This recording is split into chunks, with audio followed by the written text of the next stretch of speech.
Welcome, welcome, welcome. I'm so excited you're here, and I hope that this topic really calls to you because we're going to be talking about money today. Now, I am not the money expert, but I know experts who do know money, and that's what we're here for today.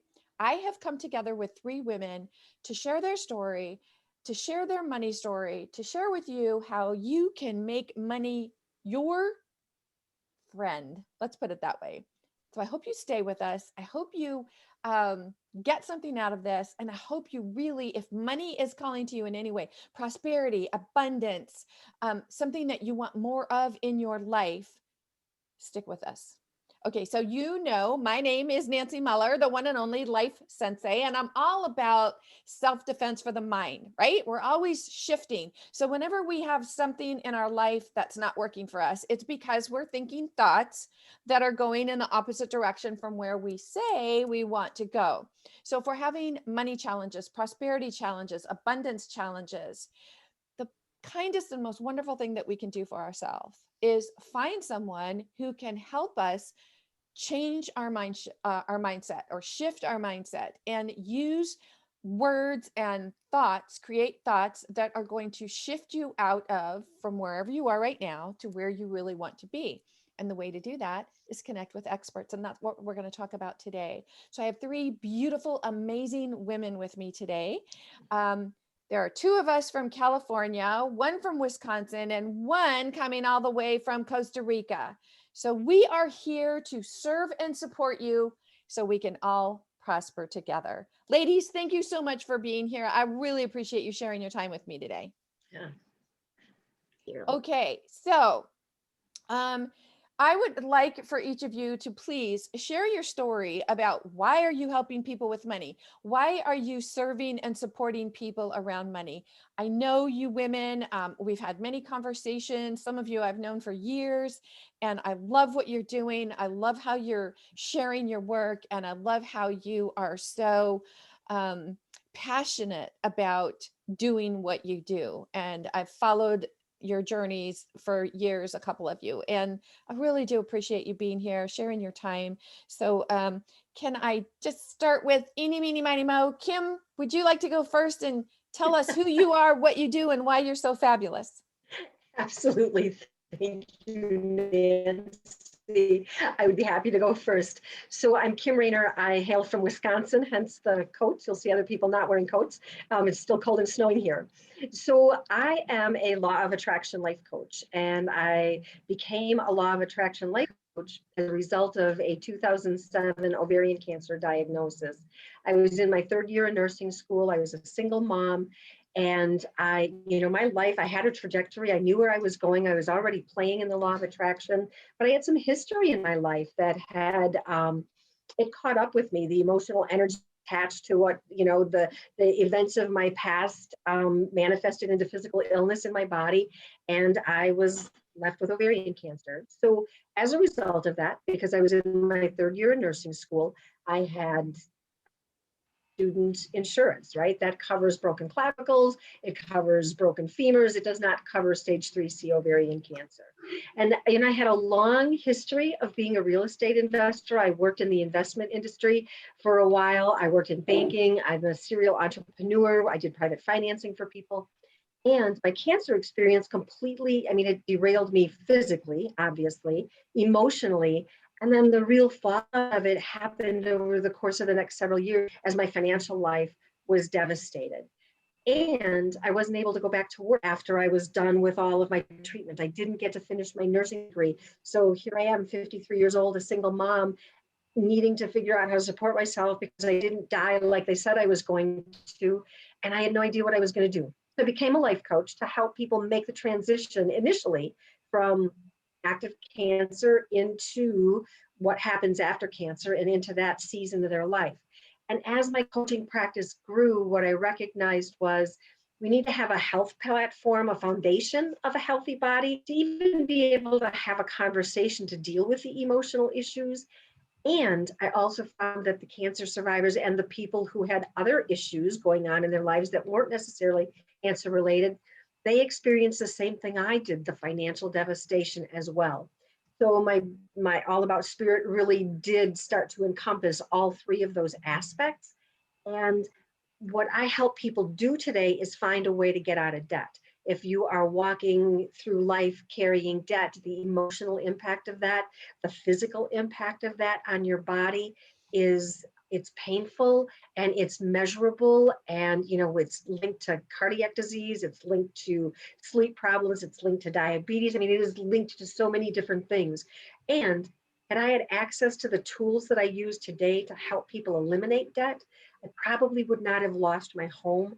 I wouldn't have lost everything that I lost in the process of my cancer journey. So I get to help people eliminate debt, and I have been able to do that successfully for more than a couple of years, and it's been a really beautiful thing. So yeah, so that's my story in a nutshell. And isn't it wonderful, Kim? Thank you for sharing your story. But isn't it wonderful that when we go through something that we feel like is such a dark night of the soul, and we come out on the other side, and we use that experience then to go on to serve, support, and prosper ourselves and others, we're very relatable with those clients that we work with. Absolutely. Yeah, absolutely. I think that all of the things that I've gone through over the last almost 14 years, each one of them has given me the nugget that I needed for the next piece of my journey. And as long as I'm able to look at it as if these things are being done for me, not being done to me, I have the opportunity to source from what feels like rubble a pretty decent life today. And yeah, you're right. Dark night of the soul is also the opening of a new dawn.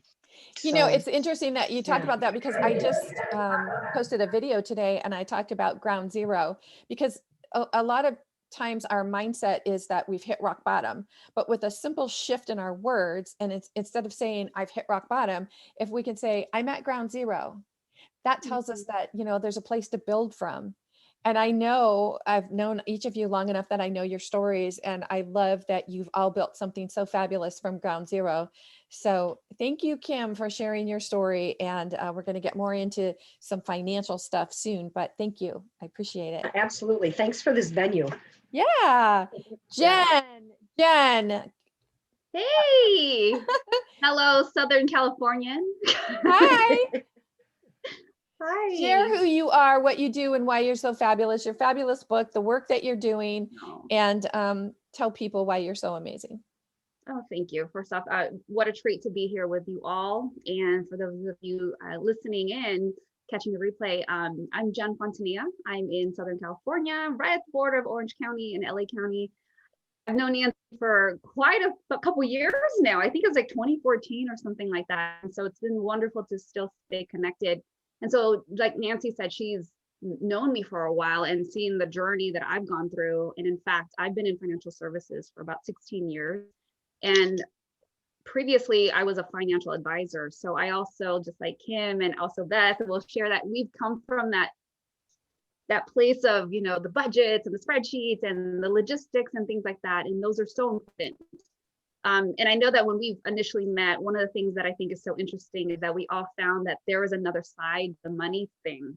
And that's the emotions, that's the mindset, that's the things and the words that you're saying, how your relationship is with money. And so for me, in the more recent years, that's been something that is very, very important for me, for clients to understand that that's a huge component, not just the logistics and the practicals. Again, that's very important. But a lot of times, I think clients have to be shown that if we can look at the money mindset and the different things in terms of our relationship with money, how much more things can open up and how much faster we can go through roadblocks when it comes to, your wealth and your worthiness, and being able to have a positive relationship and living intentionally. And so, that was a lot of what I had gone through, especially in the more recent years. And my story is, where I was married before. And so I know what it's like to lose everything. And it's so crazy because yet, even being in the financial industry, you realize how life can happen to you, and you just don't think properly. You lose all logic. And so when I went through that, I understand. And I love that you shared that whole it made me, the thing about ground zero versus rock bottom, and something that made me just go like, oh my gosh, it's a lot about the words that we choose to use and shifting. And so for me, going through that, I can completely empathize with so many people, especially with what's happened last year, and some people that are currently going through what they're going through right now. Some people are starting over, having to start over, or having to redefine, like, what are they going to do from this point forward? And so in the body of work that I do, it's just being encouraging and showing people it's okay. Things are fixable within time. And there are things that we can do step by step, so that you don't have to stay in the past, and you don't have to feel that your self-worth, or that you're a loser because of things that we say to ourselves. And that's not true. We're not defined by events or our past. It's all about moving forward by looking at where we're coming from, but what can we do to move forward and do better? And so for me, it's so important to come and meet people where they're at, so that they can be encouraged, that they can improve their lives. And, so I absolutely love supporting, especially women, because we take on so many roles, whether you're a, mother, you have bonus kids, or you're a wife, or whatever that defines, whatever that is for you. We go through so much as caregivers, and we're so nurturing. And sometimes we get that we need to be doing that for ourselves, so that we can show up as our best. So for me, that's my passion, to help women understand that they can live their ultimate life without having to worry about money, by improving their mindset and their relationship with money. And I love, you didn't mention it, but I'm going to give you a little plug here, your book, Do Before I Do, because the book that you've written and that is available for people, I think it's so powerful, because, you're letting people know, before you say I do, let's think about this. Let's have some conversations around finances. And especially if you've gone through a divorce, and maybe it's the second time around, third time around, whatever, rather than not knowing, what should I do, or what's acceptable and what's not acceptable. You're really helping people ask those very important questions. Yeah, it's so crazy, because obviously I was married before, and then I've seen the aftermath, and then I see when I have talked, especially to the wife or the soon to be wife, and it's like, oh my goodness, have you talked about this? Have you talked about foundational things? And yes, again, those are important, estate planning, insurance, and all those things. But yet then there's this other side of it. Have you talked about spending habits? Have you talked about how you feel about, money? Have you talked about what did you learn from your mom or your dad, or what did you observe growing up? Have you shared each other's money story and history? And it's always this thing like, no, I never thought about that. No, we haven't. And then it's like, okay, this is a great time to talk about it, because when we see the statistics, it's like, oh, divorce, it's the one of the number one reasons and causes is money. It's actually the lack of communication about money. So, it's so important that we change that, and to help people feel empowered and feel good, not just, oh, we're in love and we finish each other's sentences. It's like, no, we know we're solid. We're solid. We're planning things properly. And what I think is important about your book too, what I got out of it was, having those conversations about if you're married the first time, and then you get divorced and you get married again, or you're thinking about getting married again, it's really important to know what mindset you were in the first relationship. And it doesn't even have to be married. It's about relationships, what, maybe he was a spender and you weren't, or you were the spender and he wasn't, or whatever it is. But we take that mindset with us into the next relationship, unless we have the ability to talk with someone and really know, what our beliefs are about it. And that's one of the powerful things about your book, I think. Thank you. And I just wanted to also add too, and you made a great point about if it's not the first one and this is your second time and go at it or whatever.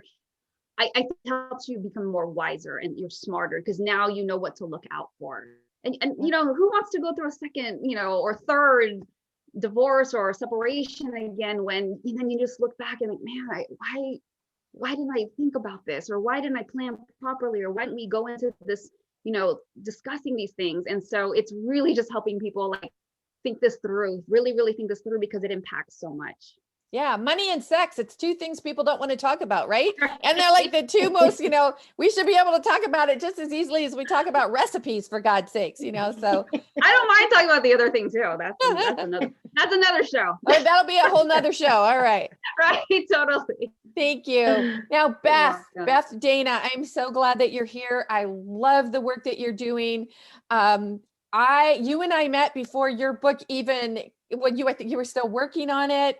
And now your book is internationally known. You're just making such an impact. And I'm so excited for you to share your work and for people to find out what you're doing. Your book, Make Money Your Partner. And now you have a workbook on Make Money Your Partner. And please tell us who you are, what you do, and why you're so fabulous. Thanks, Nancy. Thanks, ladies, for just allowing us to create this space for people. This is beautiful. So my name is Beth, and I'm a financial educator, coach, and author of Make Money Your Partner.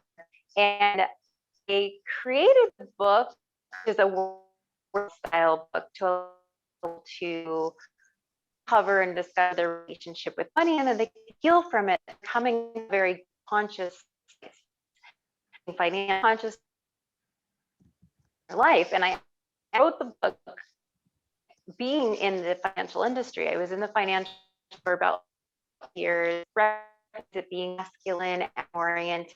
The center was missing, and I was all going journey really and wanting to really step have masculine energy, a matter of aligning them and having them play together, and they both then just don't work. And I noticed I was really off, just going control, wanting to didn't things like wanted to go.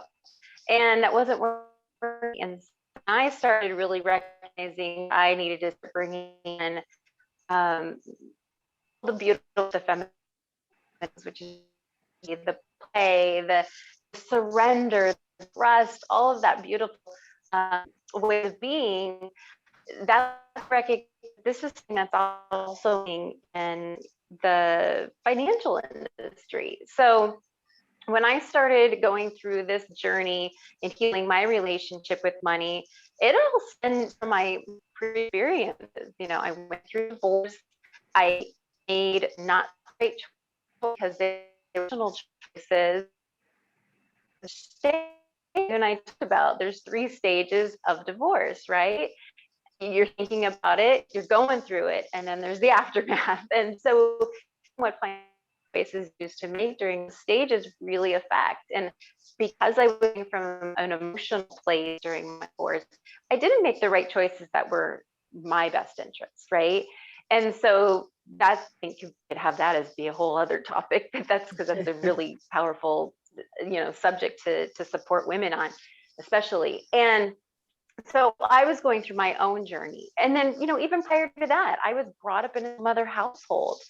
Money was not talked about in our household. I actually watched my mom stress and worry and work really hard around money. So I created this paradigm on what, having to work really hard for money. That's what I equated it to, right? And so I recognized it's also a story that I had to heal within myself to create a better relationship with money.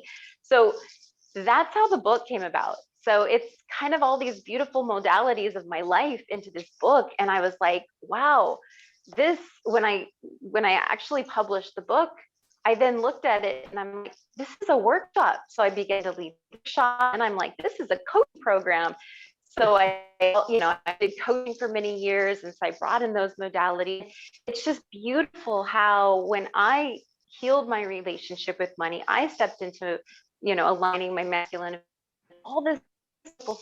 And that's what I teach people is about really, having these energetic beings of masculine and feminine. And I don't want this to sound super wooey, but that's really what it is. Yeah. It's really like giving, receiving, the ebb and flow of we can have a very abundant life. I know for a fact that my healing and my relationship with money is why I'm in Costa Rica today. Because before, I come up with every excuse of not to be here because I had to work, or I had to do this, or I had my stuff, all of these things, where I and now here living, you know, just a small part of my vision and dream, right? And so it's just beautifully unfolding. Now the is a series of books, right? It turns into a DJ journey of people. It's now a certification program. So I'm mentoring, training people how to actually facilitate the program so we can make a wider reach all through the United States, Canada, and globally is the vision. I love it. I love it. I love what you guys are doing. And I love that you're in my life. Let me tell you that. I'm really very appreciative.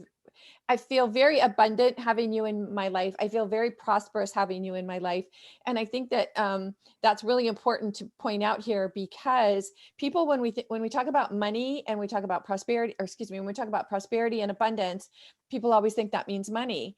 But prosperity is about everything that you have, you know, breath, air, friendships, love, you know, all of that. And when you really are in a knowing state of what you're being presented with on a daily basis, now you start to open up energetically. And as you open up energetically, you make room for the universe to bring you more abundance and prosperity into your life.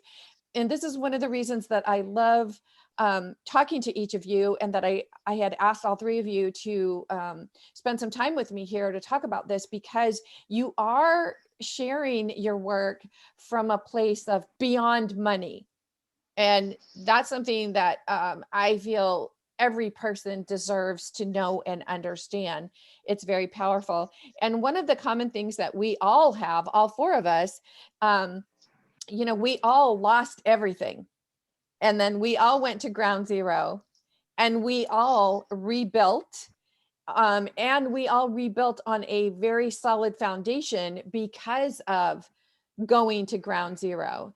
And in doing so, I think that this, one of the messages that people can take from this video today is that, you know, if you're feeling like you've hit rock bottom, you know, if you shift your verbiage in your mind to ground zero instead of rock bottom, and then we're all sharing our stories. We're putting ourselves out there and letting everyone know, like, we're very transparent. This is where we are. This is what's happened, because we know that the experience we've had has the ability to keep you from going through the same thing, should you choose not to go through the same thing. Now, Kim, when you talk about the, you know, the devastation of sickness, you went through this cancer experience and lost everything. What would you say was the catalyst that helped you shift your mindset from oh my gosh, I got sick, I lost everything, I lost my job, I lost my money, I lost my house, I lost everything.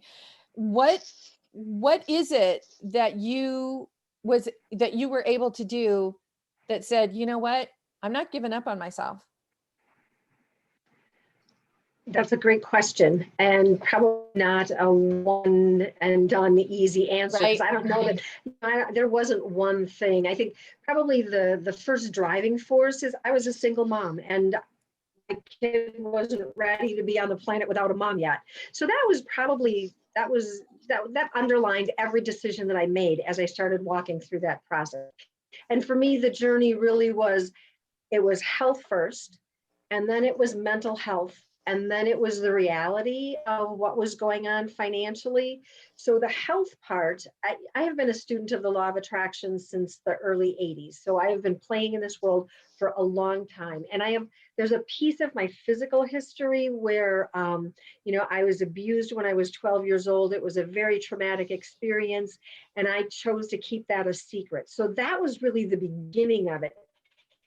As soon as I got the diagnosis, I immediately went to look and say, what does cancer mean in the energetic patterns that are going on in my body? So that was really the first piece. Cancer is hardened bits of anger, longstanding resentments, deep secrets, and hatred. Like, okay, well, all of that fits. And based on the abuse that happened, the fact that it happened in my ovaries made perfect sense. Where else would I get that, right? So that was really the catalyst. So let's start healing that piece. So I did a deep dive into that part of my life, and I spent a long time playing in that arena, trying to heal the energy, because I mean, we know energy is not created or destroyed. So it's emotional energy, it's the energy of money, it's all of it. I mean, it's energy, that's all it is. So that's the first piece. And then as I started slowly, unraveling my life and the things that I had worked my whole life for, it felt like they were being ripped from my hands. I mean, that's what it felt like. And it's like, okay, there's a difference between having something ripped from your hands and offering it as surrender. So it was that shift in perspective, right? It's like, okay, for a long time, it's like, oh, cancer took everything from me. And at some point in the process, I realized, that was the tuition that I paid to get to still be here and do what I get to do. So that too was shifting my mindset. And I'd love to say that it was one big cataclysmic event, but man, it was a series of tiny little steps along the way. And I think the biggest thing about it, as I look back today, is if you're going to do this kind of work and you're going to do it in all aspects of your life, and finances is such a big piece. If you're going to do this work, you have got to be willing to look in the corners and look at the dirt. You can't do a spiritual bypass and say, oh, everything's wonderful. You have to be willing to look at, what are my family's beliefs about money? What did my mom think about it? And what did my dad think about it? And how do those things commingle in my existence? And then when you add, a husband or a wife or a partner, how does all of this stuff fit? So it really is, it's a weaving in and out, one step forward, two steps back, three steps forward, two steps back. And it's a process. And it's a process.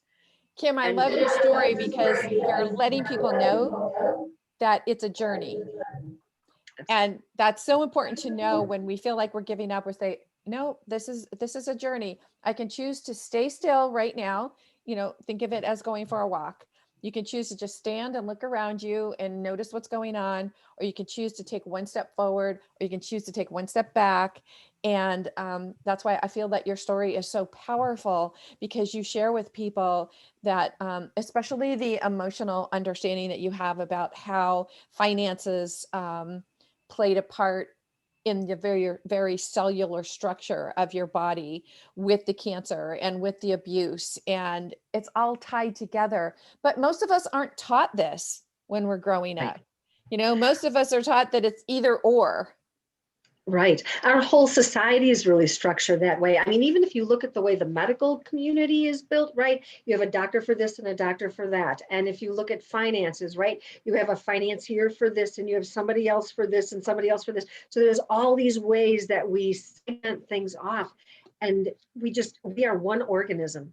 We're one organism. Exactly. And until we accept that, and until I started moving through the world from that position, it wasn't helpful. And what it literally took was, there was a moment in time where it came out after a meditation where I felt like I was a vase that somebody had shattered on the floor, and there were a million shards of Kim, and there was no way that this Humpty Dumpty was going to be put back together again.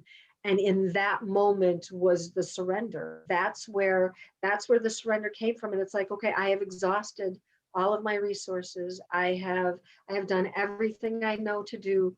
And now all there is left is to invite spirit in whatever way that looks like, and say, you are going to have to help me figure this out, because it's beyond my pay grade. I don't know what else to do with this. So let's invoke some spirit. Let's invite the universe to step in and put this back together again. Yeah. And Kim, I loved your analogy of the shattered vase, because the Japanese have a process called Kinsugi. And it's where if you take something shattered, a bowl, pottery of some kind, and it's broken, they take gold and they mend it together. So like weld it or mend it together. And now you have this pottery that has all these cracks, but it has all this gold through it where it's been mended together. And the Japanese actually consider anything that was created with Kinsugi to be more valuable than in its original form.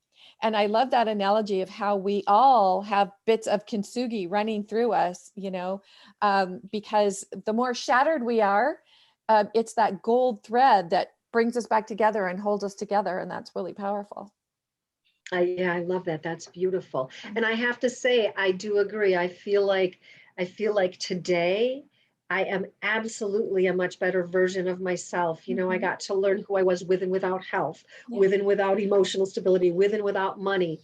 And that can do nothing but make me a better person. So Yes, yeah, yes. I love that. I love that. Kansugi. Thank you for Jen, sharing. sure. Jen, you and I have talked about, when people get divorced, a lot of times the woman she just wants out. She's just like, all right, just take it, whatever, go here, get out. And do you want to speak to that? Yeah, what's interesting, the more people I've met since doing this type of work, it's actually been both sides. I've had some clients where it was the guy that was just like, I don't even care, take everything at this point.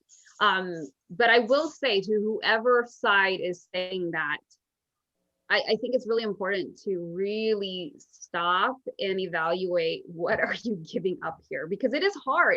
It's not impossible, as you've heard. Many of us, all of us, if not all of us here, we've started from ground zero at some point because of a past experience or divorce and illness, whatever the case may be. But I know there's this temptation to want to just say like, screw it all, I just want to get out, because we're our physical being, our who we are, we're just trying to seek, like, I want peace, I want to feel better, I want to feel good. And there's nothing wrong with that. But I think this is where the logic also has to set in, because even in my own experience, I will look back and I'm like, man, I made the dumbest financial decisions and mistakes that I'm paying for today, because I was in that space of like, I just want to get out, I just want to fix this, I just want to leave it all. And then it's like, so what I'm trying to say is, try to have some foresight and talk to somebody about it, because it's very difficult if you are going through it, or you're in a situation where you want to just get out. It's very important that you talk to somebody that can help ground you, so that you realize, okay, what are the things I'm not paying attention to? What are some things that I may be ignoring because I'm going through this emotional pain and hurt, because I made so many mistakes with some investments, real estate, the primary residence. I mean, all kinds of things, because I was just so focused on how hurt everything was to me, how much pain it was. And then when the dust settled, then it was like, oh no, what did I do?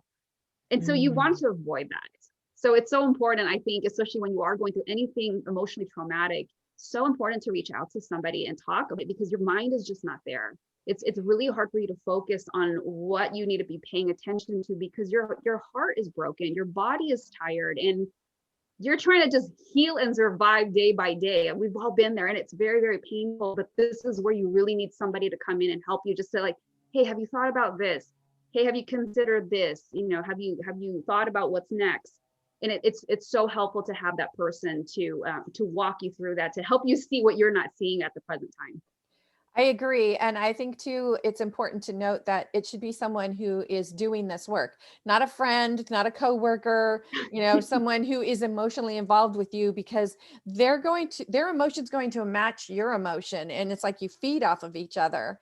And, we all know that you can't shift your mindset with the same frame of mind, the same thoughts that got you where you are in the first place. So stepping outside and asking for help is very important and very powerful. We sometimes look at asking for help as being a sign of weakness, but actually asking for help is the most powerful thing that you can do. You're so right. I just finished this book, where is it? What? Oh goodness, I'm butchering it. But the point of it was that we all have a who. And it was just talking about the power of why are we trying to continue to do things, all of the things by ourselves, when you can be where you want to go so much faster in a better manner, and really focus on what you're great at and what you want to do and where you want to be, but finding those right people to take, it's that whole idea of delegating as well. Right. And it was this whole concept of who is your who. But Yeah. you made a great point also about be careful who you choose, because the whole phrase of misery loves company, and it's Right. so true, because I've seen people where, again, the misery is like just staying in that bubble, and we have to be very, very careful who we're choosing to seek wisdom and counsel and things like that, because that that whole idea of birds of a feather flock together, the average of the 5 people you hang around, we've heard all these quotes, and there is so much validity to it, and when you don't choose wisely, you might even find yourself in a much worse position than when you were, because it's very tempting for people to sometimes like, well, let me go to my best friend or my neighbor or whoever, my coworker. But I mean, if that person is not somebody that does that work or understands how they should be guiding you, Right. be very careful where you're getting your advice. Right. Right. Beth, one of the things that really I love about your work is, the experience that you went through when you went through your divorce and you started healing yourself. Those are my words. Healing your money mindset. Again, my words. I love your journey because you're so spiritual in your process. You're so spiritual in helping people to understand that their mindset is 100% where they are today. So in doing this, and you published the book, and now you have a workbook, you're doing these workshops, you're living your vision in Costa Rica. What would you say to someone who is maybe at their ground zero and they're conflicted with the beliefs that they've incurred or intuited from childhood, and what they're hearing from so many people today about spirituality and mindset and the power of the mind? What would you say is a catalyst, or maybe like a step one where they could get started taking those steps to understanding spiritual money mindset? Yeah, basically what's in the first part of my first book, which is Make Money Your Partner, 30-Day Guide to Financial Wellness and Healing. And in the first chapter, we identify what's your relationship with money on a scale from 1 to 10, like where you're currently at. Just like any relationship, 10 being off the charts, amazing relationship, how would you rate it? If it's a 5, then what's in the way? What is it that you get to bring into the relationship with money that would make it a 10, from a 5 to a 10? And so really identifying the relationship with money, and then looking at our beliefs around money. Where are the current beliefs around money, and then where is it rooted from? So if we can really get to the root of it and create that healing, then everything else is going to be able to look in and solidify and get to the foundation that much more secularly, right? It's really about programming the junk that we learned Right. in our meeting. There's our whole meeting, government, all of that system stuff that I think a lot of people are noticing isn't working anymore. And that, how do we get to bring it into our new reality? How do we get to create this new reality and what it is that we want to create? So a lot of times, most people have lost their vision for life, and what do they truly want? And so when we can identify the limiting beliefs around money and get to the root of what it is, that so much more opens up. It's an ongoing practice. Yeah. I think we've already talked about this. It's not like let me do a workbook and I'm good. Heck no. I am standing proof of diving in deep and going to some uncomfortable places that didn't feel good. But you know what? In my knowing, I knew that I was supposed to be on the other side. And so I encourage people to go to those deep, dark places, go to places that feel uncomfortable, because most of us have been operating in this confined box for a very, very long time. But really where our dreams and our lives live are outside of all of that. So be willing, and I just got the chills.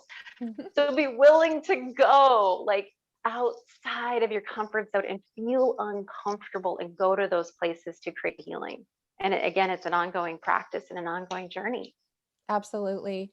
And I can see that the common thread through all four of us is that, you know, when you master something, you make it a way of living. It's a way of being. You learn something, you have this knowledge, now you apply it, and it's a continual practice day in and day out to master what you're learning. And anything that you're mastering becomes a way of life.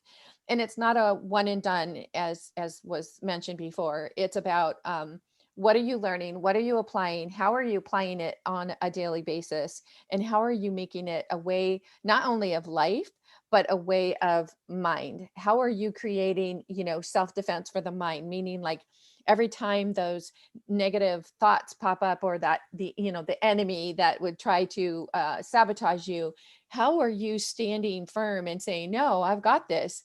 And I know I've got this because I've got this army of knowledge behind me, all of these people who are sharing this. And I know that many have walked this path before me, and they've done it so that my journey doesn't have to be so challenging. And it's one of the things that I really truly appreciate all of you guys for being here and sharing this. And I hope that we get to have many more conversations about this. And for all of you watching, whatever your thoughts are, you know, that are coming up, leave us some comments.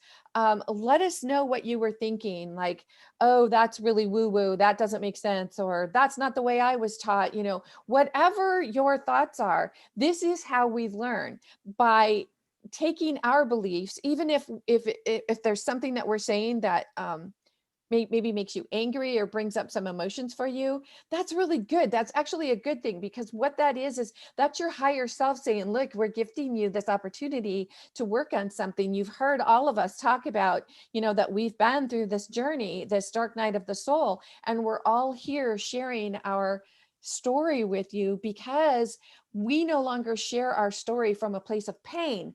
We have done the inner work, and we now are sharing our story from a place of positive, and a place of educating others, and a place of serving and supporting, so that we can all prosper. So whatever your thoughts are, whatever's coming up for you, please leave us some comments. Let us know. Look at the comments. There's a way to get a hold of all of us.